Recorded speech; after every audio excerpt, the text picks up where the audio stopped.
Bismillahirrahmanirrahim. Assalamu alaikum. Welcome back. It is exactly 8:44 a.m. and that little clip that we played out was the aftermath of the bomb blast in a Pakistani mosque where dozens of people were killed. A very, very sad state of affairs. We're going to be talking now with Dost Muhammad Barrech, lecturer in the International Relations IR department at the University of Balochistan in Quetta. Assalamu alaikum to you. Welcome to the program. Thank you so much for having me in your program. Thank you for your time. We do appreciate it. A very, very sad time for the people of Pakistan. A very cowardly act was played out in a place of worship, as we normally refer to masjids as the house of Allah, and a horrible act that was carried out there. We understand that as you and I speak this morning, that at least 59 people have been killed and more than 150 others wounded in this explosion in Peshawar in northwestern Pakistan. What more do we know about the story? Yeah, like you have said that it is one of the deadliest attacks carried out by the Taliban Pakistan of the year. The death tolls now have risen to 87, and it has jolted and saddened the whole nation because this is the first month of the new year, January, and it is considered the deadliest attack. And it is very much unfortunate for the people of Pakistan, particularly the provinces of Pakistan, such as like Khyber Pakhtunkhwa and Balochistan, which have been bearing the brunt of terrorist attacks. And we can see that TTP have become more emboldened after the Taliban takeover that took place in Afghanistan, because both are ideologically and politically on same page. When we just see the contemplations of TTP and Afghan Taliban, they argue that they are the Darul Uloom Dewan, from where they drive their ideological and political strength, and had driven out the British from the Indian subcontinent, and the Mujahideen had also crushed the Soviet Union. And similarly, that Taliban, which were in war with the USA for last 20 years, they believe that they have defeated the America. So therefore, they have political and ideological uh, uh, similarities. And TTP believes that after the US withdrawal from Afghanistan, they can also by force implement their laws here in Pakistan, which by and large is unacceptable to the government of Pakistan and the people of Pakistan. But So, I personally believe that there are some shortcomings from the government side as well. Pakistan, that the political parties have remained failed to implement the National Action Plan, and which came into being after the deadliest attack of Army Public Schools, and that killed nearly 150 people and more than 130 children. Secondly, making negotiation with the TTP to me is a naive approach, because appeasement countries make the aggressor more aggressive. And we know the history of World War II, when Hitler was given appeasement by the British in France, and Germany became more aggressive. Now, the historians believe that had British and France not given the appeasement to the Hitler, there could not have been the World War II. mm, Third, I personally believe that there is a differences uh, among the political parties, PDM and PTI, and they are in the quest for power. So TTP is going to,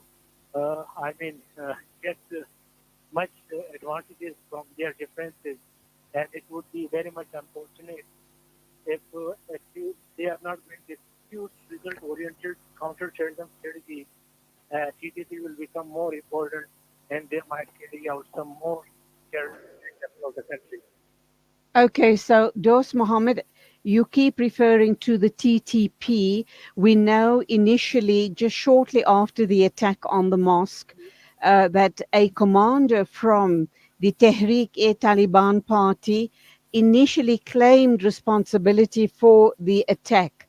But hours later, another TTP spokesperson, Mohammed Khorasani, distanced the group from the bombing, saying that it was not its policy to target mosques, seminaries, and religious places. He didn't address why a TTP commander had initially claimed responsibility for the bombing. And he goes on to stress that the TTP had absolutely nothing to do with the attack. Do you buy that story? The people of Pakistan, what is their thinking? Do they firmly believe that TTP is in fact involved? I just would like to quote the statement of Down newspaper, according to which that it was accepted by the PPP, and they believe that they took the revenge of the Umar Khalid Khurasani, who was killed in Afghanistan last year in August, and that was their revenge against the Pakistani state. And this is not the first time that such incidents have been, or attacks have been carried out. If you just see the last 10, 15 years, and most of the time that mosques have been attacked by the same group. I guess what is very ironical and sad, might I add, about this attack is that the mosque is located inside a very highly fortified compound that includes the headquarters of the provincial police force and a counter-terrorism department.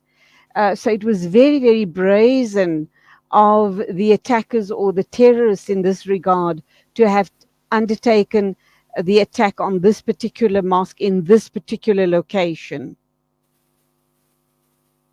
Yeah, you are absolutely right. And definitely that they might have sympathizers, like I have discussed the shortcomings of the Pakistani state because they have failed to execute result-oriented counter-terrorism strategy. So it is very unfortunate. So far, we have not seen the implementation of national action plan. So such incidents definitely would occur. That's where we leave it. This undoubtedly is a developing story. We were talking with Dost Muhammad Barrech, lecturer in the International Relations IR department at the University of Balochistan in Quetta, Pakistan. Shukran very much for your time. Our duas with the surviving people, the relatives and the family members of the people that were killed in this bomb blast. Allah make it easy for them, inshallah. Assalamu alaikum to you.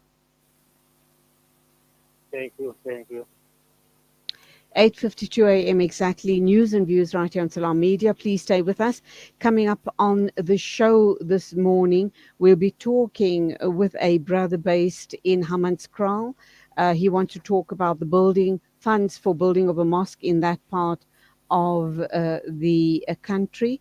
Also on the show, we're going to be taking a look at a video regarding South African black leaders endorsing the newly elected Johannesburg mayor, and that, of course, we're talking about Tapelo Ahmad. Abdul Alim Khamza is going to be on the show to talk about the various projects by Islamic Relief South Africa. And then Yusuf Abramji, Tax Justice South Africa, is going to be talking about the issue around a shipment of illicit cigarettes. And we'll wrap up by talking with Yunus Chamda, based in Roshni. He's an author, and he is going to be talking to us about the making of R55. So all of that and more coming up on the show. Please do stay with us.